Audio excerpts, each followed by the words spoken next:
On the news tonight, Governor Sheriff Oborewori launches fundraising for Delta State Security Trust Fund. State House of Assembly transmits fiscal strategy paper for 2026 to 2028. Federal government announces exemption of mathematics in studying arts and humanities. Petroleum marketers across Nigeria move to import petrol amid Western supply challenges. Good evening and welcome to Delta Television Main News. I am Pauline Okolie. You can also follow our news online on Facebook at Delta Broadcasting Service Asaba and on YouTube at Delta Broadcasting Service Asaba or visit our website. The state governor, the Right Honorable Sheriff Oborewori, has formally launched and inaugurated fundraising for the Delta State Security Trust Fund. At the event, he reaffirmed his administration's commitment to building a safer, stronger, and more prosperous state through public-private partnership in security management. Ejime Udweme reports. Speaking at the ceremony, Governor Oborewori said the Security Trust Fund, established by law in 2013, was designed as a collaborative platform for mobilizing resources from the private sector to complement government's investment in security. He explained that the fund would focus on acquiring modern surveillance equipment, operational vehicles, and communication tools, as well as supporting the training and retraining of security personnel and community vigilante groups across the 25 local government areas of the state. Governor Oborewori highlighted his administration's rebranding of Operation Delta Hawk into a joint task force involving the Army, Navy, Air Force, Police, DSS, and Civil Defense Corps, noting that the synergy among the agencies had yielded significant results, including the recovery of a cache of arms and ammunition from criminal elements. He further outlined government's broader strategy for tackling the root causes of insecurity, poverty, unemployment, and youth restlessness through empowerment programs, agricultural initiatives, and massive infrastructure renewal that have created thousands of jobs. The primary function of the Delta State Security Trust Fund is to raise funds to complement the efforts of government by seeking collaboration with the private sector to support security interventions. These interventions include the acquisition and deployment of security infrastructure needed for the effective functioning of all security agencies in Delta State. Chairman on the occasion, Mr. Aigboje Ike Imokwede, described the launch as a defining moment in the state's history and commended Governor Oborewori's leadership, which he said had transformed Delta into one of Nigeria's most peaceful and progressive states. In his goodwill message, Mr. Jim Ovia commended the governor's foresight and described the Security Trust Fund as a bold and forward-looking initiative. Also speaking, Chief Kirsten Pondi, who spoke on behalf of High Chief Government Ekpemukpolo, lauded the governor for institutionalizing a framework that enables coordinated private sector participation in tackling security challenges. Delivering the keynote address, retired Deputy Inspector General of Police, Marvel Akpoyibo, emphasized that development and security are inseparable and must go hand in hand. Earlier, Executive Secretary of the Delta State Security Trust Fund, Honorable Samuel Osasa, said the relaunch was aimed at reinvigorating the fund to meet emerging security needs. Ejime Udweme reporting.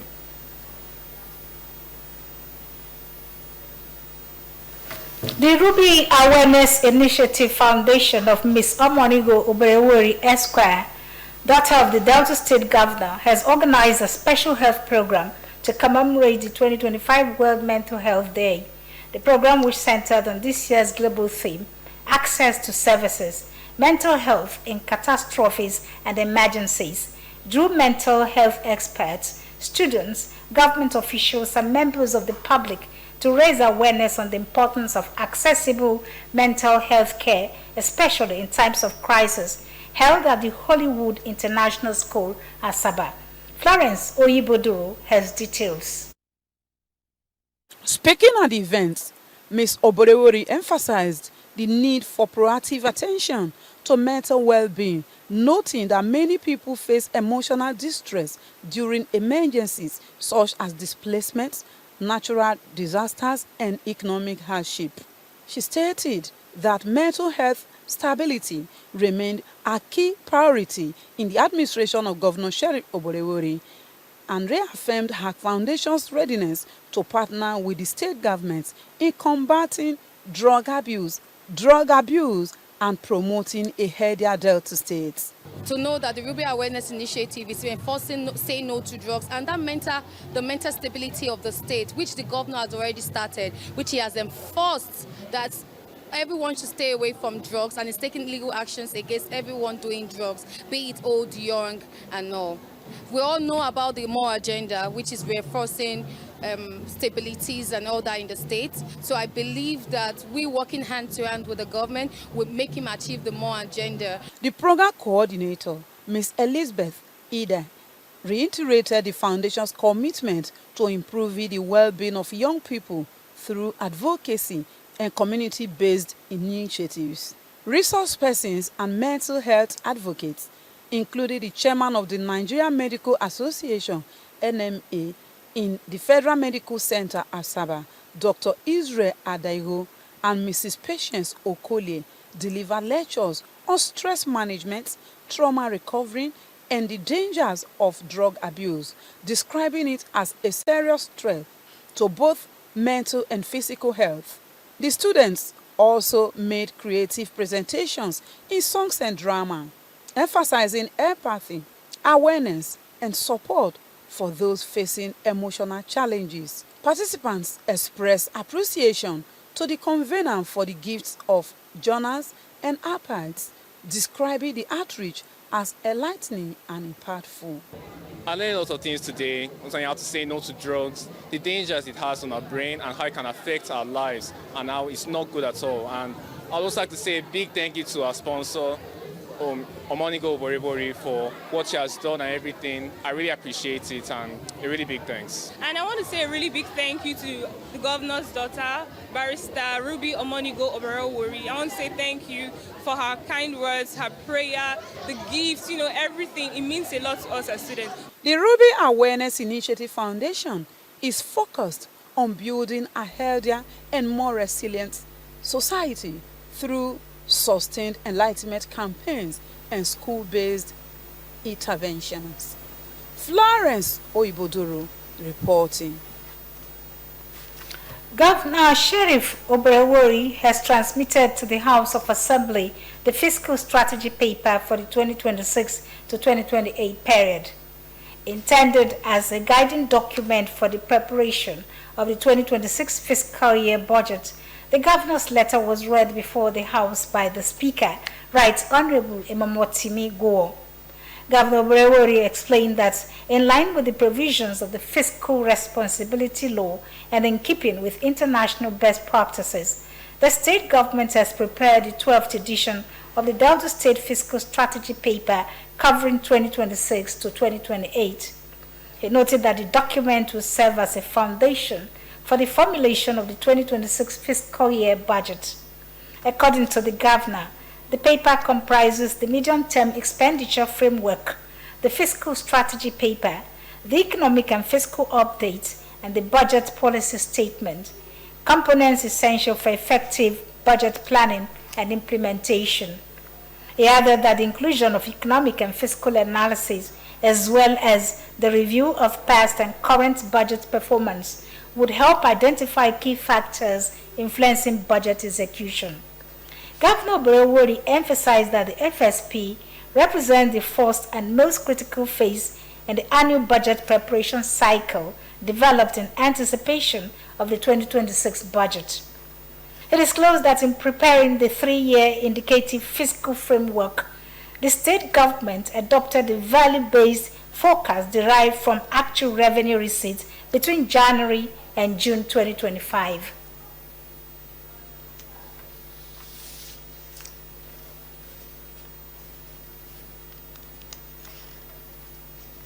Following the presentation, the Speaker referred the Governor's letter to the House Committee on Finance and Appropriation for further legislative action. Meanwhile, the House Committee on Rules, Business and Judiciary, led by its chairman, Honorable Spencer Owofa, laid before the House its report on the Delta State Anti-Terrorism and Anti-Cultism Amendment Bill. It was a carnival of colors and culture as the people of Owerolobo in the North East local government area celebrated the annual Ogbanigbe Festival, also known as Imebu. Henry Unogwa reports. The festival began with a procession led by the Okulegwe, the traditional youth leader, accompanied by chiefs and cultural troops who drummed through the town to pay homage to the ESA and later to the palace of the Ogude of Owerolubo Kingdom. Representing the Ogude, Diopa Emmanuel Biose, his son Mr. Samuel Biose, described this year's celebration as colorful and unifying, bringing together indigenes at home and abroad to give thanks for a fruitful harvest. He noted that the New Yam Festival, which precedes the Ogbanigbe, marked the climax of the celebration and urged the people to maintain peace. Listen to the wisdom of the elders. Try all you can to listen to the wisdom of the elders. For there is a saying that the words of our elders are words of wisdom. Owerolobo is an agrarian community, and the style of leadership here is leadership by gerontocracy, leadership by the elderly. And they should do all they can to support us. Since this is an agrarian community, we need a lot of things to help them to do their farm work and massive development to take our community to the next level. The President General of Owerolobo Progressive Union, Mr. Samuel Nwalo, and the Youth Wing President, Mr. Isaac Nwayo, applauded the massive turnout and urged residents to support Governor Sheriff Oborewori's more agenda for community development. So it's a ceremony where we thank God for having led us to a serious and a fantastic farming year where we have to come out, do what we have to do, because this has been bequeathed to us by our elders. It's not just today, it's been happening from years to come. Government have taken a bold step by creating Ministry of Culture and Tourism. The government have to reawaken their responsibility, so that even from data here they can start. So when they call for these cultural festivals like they do, they will all about culture, okay, Blue Wonders and all these things, then government will be able to showcase what we have in that from there, transform to the federation. Other speakers highlighted the cultural and the agricultural significance of the festival, describing it as a period of thanksgiving and prayer for protection in the coming farming season. The Diabo was the father of Orobo, and during the olden days war, to get themselves safe from that war, not being killed, friend Ezemu was still moving with his friend Ezemu. Then they moved down this way. They were very good hunters. The event climaxed with homage to the Ogude, amid singing, drumming, and dancing by jubilant villagers, reaffirming the Ogbanigbe Festival as a symbol of unity, gratitude, and cultural pride. Henry Onogwa reporting. The House of Representatives has expressed concern over the possible collapse of Nigeria's university system following the 2-week warning strike by the Academic Staff Union of Universities, ASU. Lawmakers have moved to intervene in the dispute between the union and the federal government.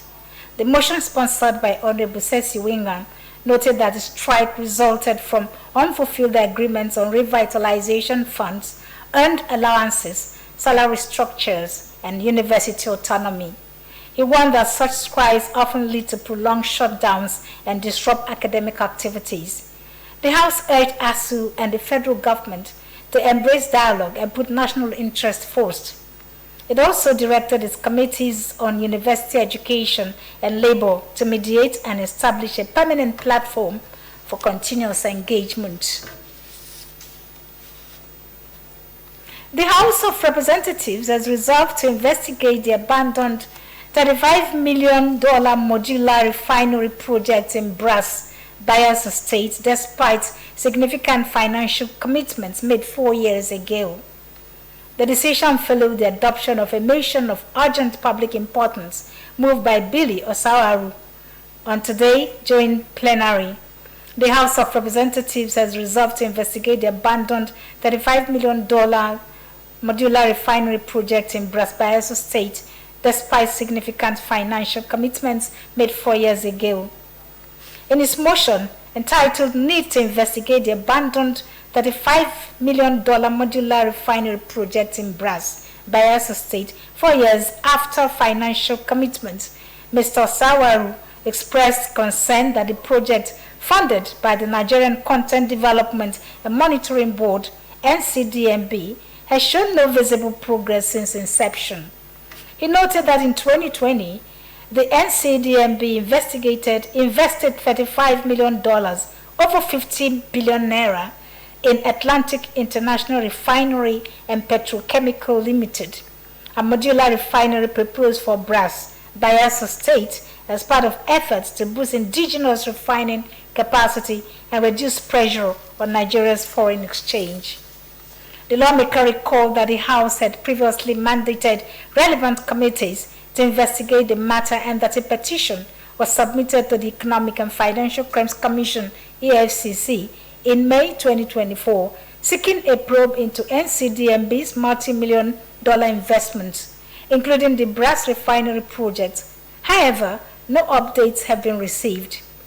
Mr. Sawaru emphasized that the Tinubu administration's renewed hope agenda identifies indigenous refining as a key driver of energy independence, job creation, and industrial growth, and he stressed that the non-execution of the project affects national goals for energy, security, and economic sustainability. The adoption of the motion, the House resolved to set up an ad hoc committee to investigate the circumstances surrounding the $35 million investment in the modular refinery and report back within 4 weeks. The Minister of State for Agriculture and Food Security, Senator Aliyu Sabi, has unveiled the Nigerian Farmers Soil Health Scheme, NFSHS, aimed at improving soil fertility and boosting food production across the country. Senator Sabi said the initiative will help farmers understand the nutrient composition of their soils and receive accurate fertilizer recommendations tailored to their specific needs. He described the program as a major step towards achieving President Bola Tinubu's vision of food sovereignty through data-driven and climate-smart agricultural practices. Under the new scheme, the federal government would establish soil testing laboratories in all 774 local government areas and provide farmers with personalized soil health cards. According to the minister, the initiative will enhance fertilizer use efficiency, boost farmers' income through increased yields, and promote environmental sustainability by reducing waste and pollution. Senator Sabi added that the scheme will be implemented through a public-private partnership model involving state governments, development partners, and research institutions.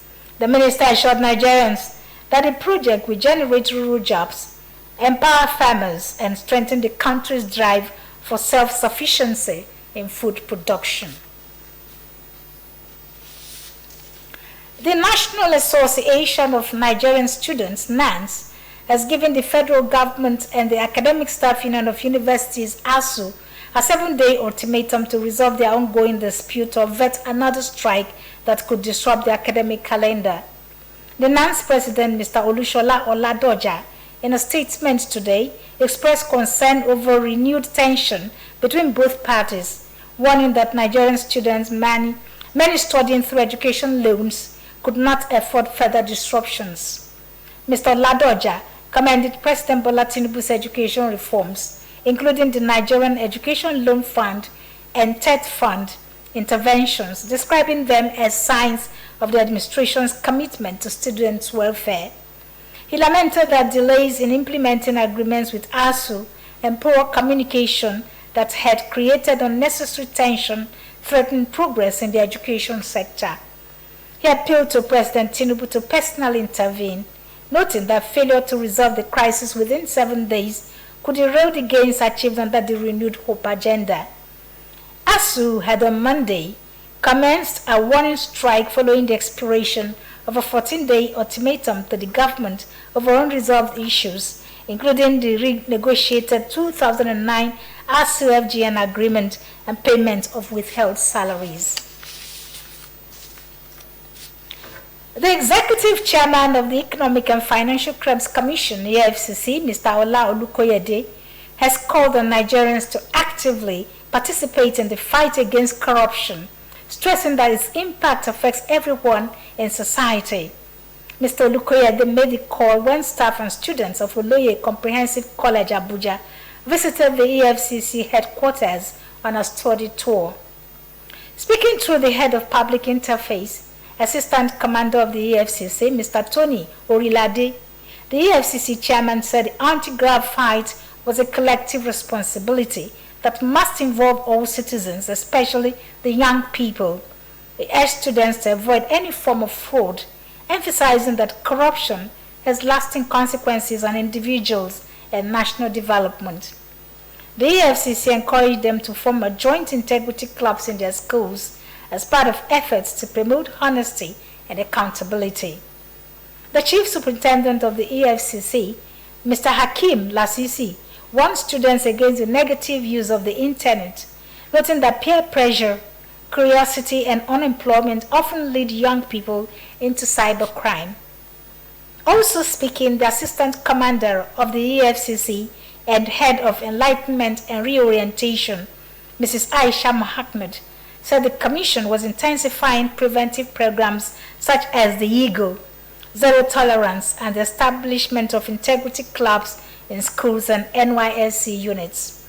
She urged the students to be good ambassadors of their schools and communities by embracing integrity and reporting suspicious activities wherever they occur. You're watching Delta Television Main News. Still to come, petroleum marketers across the country have begun moves to independently import petrol amid worsening supply challenges and rising pump prices, which has now approached 1,000 naira per litre in major cities. Please stay with us. We'll be back.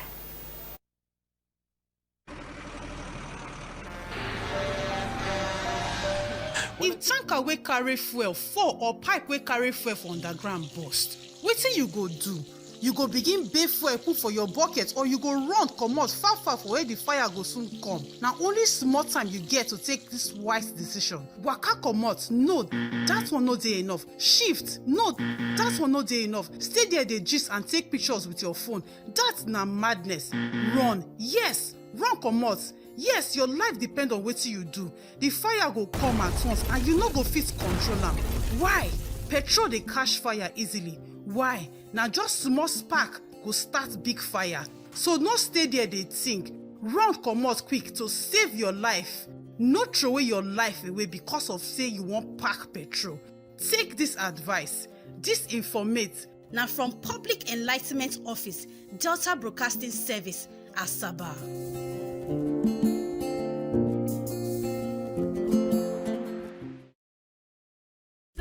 Tomato mix, stand up. Easy to open, easy to squeeze, easy to scoop and easy to stir. Dishes come alive with so much taste. Sonia tomato mix in a new stand-up pouch.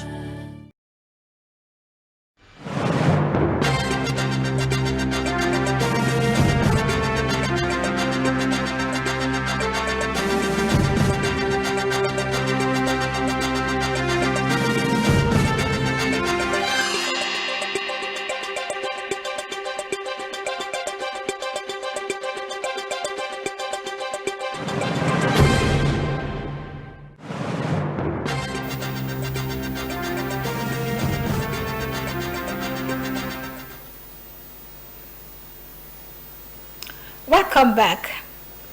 The Federal Ministry of Education has announced the senior secondary school students in the arts and humanities will no longer be required to obtain a credit in mathematics in their senior school certificate examination as a condition for admission into universities and polytechnics. The new policy, which affected examinations conducted by the West African Examinations Council (WAEC) and the National Examinations Council (NECO), aimed to remove unnecessary barriers while maintaining academic standards. According to the ministry spokesperson, Mrs. Folashade Boriowo, the revised national guidelines for entry requirements into Nigerian tertiary institutions specify that mathematics was now mandatory only for science, technology, and social science courses, while English language remained compulsory for all fields. An education analyst, Mr. Ayodamola Oluwatoyin, welcomed the reform, describing it as a timely step that will ease access to tertiary education for many qualified students. The Minister of Education, Dr. Tunji Alausa, said the reform was a deliberate effort to expand access to higher education and increase the nation's annual admission capacity from about 700,000 to 1 million students. He explained that the changes reflected the government's commitment to fairness and opportunity and that the renewed hope.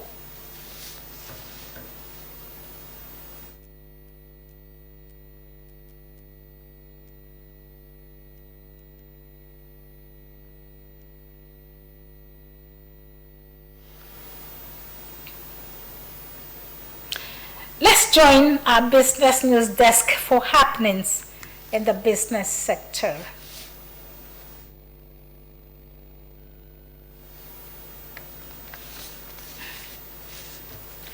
Petroleum marketers across the country have begun moves to independently import petrol amid Western supply challenges and rising pump prices, which has now approached 1,000 naira per litre in major cities. The development followed supply disruptions and reported production issues at the Dangote Petroleum Refinery, prompting members of the depot and Petroleum Product Marketers Association of Nigeria to make arrangements to bring in fuel to stabilize prices. The National Publicity Secretary of the Independent Petroleum Marketers Association of Nigeria, Mr. Chinedu Ukadike, confirmed that the move was expected to drive down prices once competition returned to the market.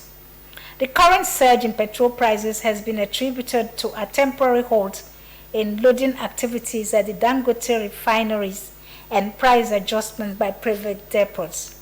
The president of IPMAN, Mr. Abubakar Shatima, disclosed that depot owners increased their ex-depot rates after Dangote suspended loading operations, forcing filling stations nationwide to adjust pump price upwards. Checks across major cities in Nigeria revealed prices ranging from 900 to 1,000 naira per litre, with long queues reappearing in many outlets. Industry experts have blamed the refinery's supply problems on maintenance work, crude shortages, and the recent layoff of hundreds of workers. Analysts warn that if the situation persisted, the ripple effect could trigger fresh price shocks across the transport, food, and manufacturing sectors, further worsening inflationary pressures nationwide.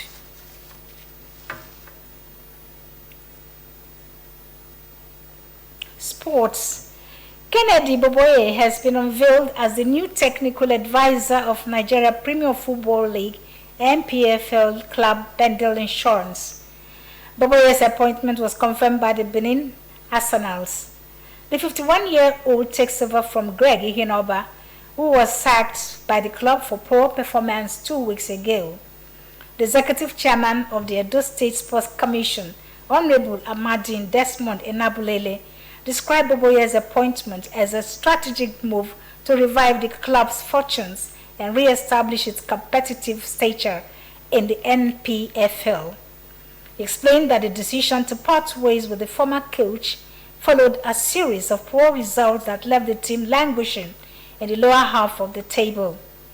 Bendel Insurance will take on Rivers United in a matchday 9 encounter at the Samuel Ugbemudia Stadium, Benin City, this weekend. Nigeria Super Eagles will take on Gabon in the semi-finals of the 2026 FIFA World Cup qualifying playoffs. The game will take place on Thursday, November 13, 2025, in Morocco. Gabon, with 25 points, placed second behind AFCON champions Cote d'Ivoire with 26 points in Group F. If the Super Eagles defeat Gabon, they will face the winner of the second semi-final between Cameroon and Democratic Republic of Congo in the final on Sunday, November 16. The team that wins in the final will represent Africa at the Intercontinental Playoffs, built for March 2026 in North America, reportedly at 2 venues in Mexico. The Super Eagles sealed their place in the playoffs after finishing as one of the 4 second-best placed teams.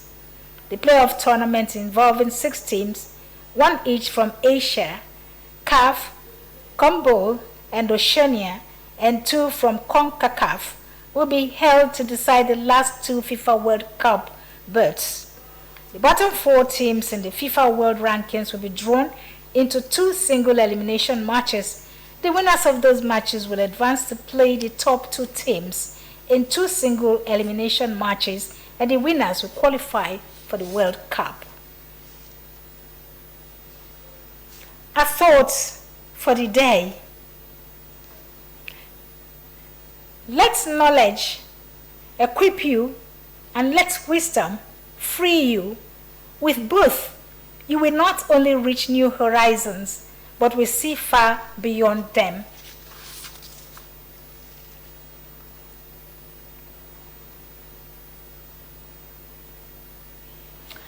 Now for a rundown of the major stories in our bulletin this evening. The State Governor, the Right Honorable Sheriff Oborowori, has formally launched and inaugurated fundraising for the Delta State Security Trust Fund. At the event, he reaffirmed his administration's commitment to building a safer, stronger, and more prosperous state through public-private partnership in security management. The State Governor, the Right Honorable Sheriff Oborowori, has transmitted to the State House of Assembly the fiscal strategy paper for the 2026-2028 period, intended as a guiding document for the preparation of the 2026 fiscal year budget. The governor's letter was read before the House by the Speaker, Right Honorable Emomotimi Guo. It was a carnival of colors and culture as the people of Owerolubo in Ikanaf East local government area celebrated their annual Ogbanigbe Festival, also known as Imegu. In business, petroleum marketers across Nigeria moved to import petrol amid worsening supplies challenges. You can also follow our news online on Facebook and YouTube at Delta Broadcasting Service Asaba, or visit our website www.dbsasaba.com. Thank you very much for watching. I am Pauline Okolie. Good night.